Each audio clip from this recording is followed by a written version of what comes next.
ഇഷ്ടംപോലെ ആളുകൾ BJP ഐഡിയോളജിയുള്ള ആളുകൾ ഇവിടെ ഉണ്ട്. അവരോടല്ലേ നമ്മൾ ഫൈറ്റ് ചെയ്തുകൊണ്ടിരിക്കുന്നത്, അല്ല അദ്ദേഹത്തോടല്ലല്ലോ. എന്നാലും രാജീവ് ചന്ദ്രശേഖർ അങ്ങനെ ഒരു BJPയുടെ ഐഡിയോളജി ഉള്ള ആളാണെന്ന് ഞാൻ കരുതുന്നില്ല. അതൊക്കെ അദ്ദേഹം ലേറ്റ് എൻട്രികളാണ്. കർണാടകയിലെ സർക്കാർ ഭൂമി മറിച്ചുവിറ്റ് BJP സംസ്ഥാന അധ്യക്ഷൻ രാജീവ് ചന്ദ്രശേഖർ 175 ഏക്കർ ഭൂമി മറിച്ചുവിറ്റ് 313 കോടിയുടെ തട്ടിപ്പ് നടത്തിയെന്നാണ് പരാതി. BPL ഇന്ത്യ ലിമിറ്റഡിന് വ്യാവസായിക ആവശ്യത്തിന് അനുവദിച്ച കൃഷിഭൂമിയാണ് മറിച്ചുവിറ്റത്.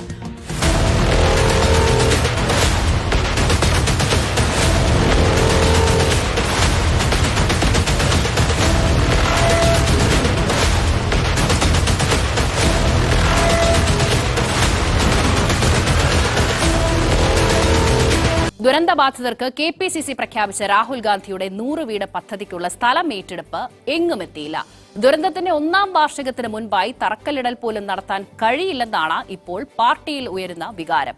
100 വീടിന് കോൺഗ്രസ് എത്ര രൂപ സമാഹരിച്ചു? സിമ്പിൾ ക്വസ്റ്റ്യൻ ആണ്. 100 വീട് എന്നുള്ളത് കോൺഗ്രസിന്റെ പ്രോമിസ് ആണോ? ആണ്. നിങ്ങൾ എത്ര രൂപ ഇതിനോടൊക്കെ സമാഹരിച്ചു? ഒരു ചോദ്യമാണ്, ചോദ്യം മാത്രമേ ഉള്ളൂ. അദ്ദേഹം ആ ചോദ്യത്തിന് തടിവെപ്പി.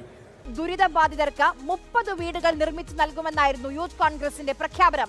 ഈ പ്രഖ്യാപനം അന്നത്തെ യൂത്ത് കോൺഗ്രസ് അധ്യക്ഷൻ രാഹുൽ മാങ്കൂട്ടത്തിൽ നടത്തിയത് 2024 ഓഗസ്റ്റിനാണ്. തറക്കല്ല് പോലും ഇട്ടിട്ടില്ല യൂത്ത് കോൺഗ്രസ്.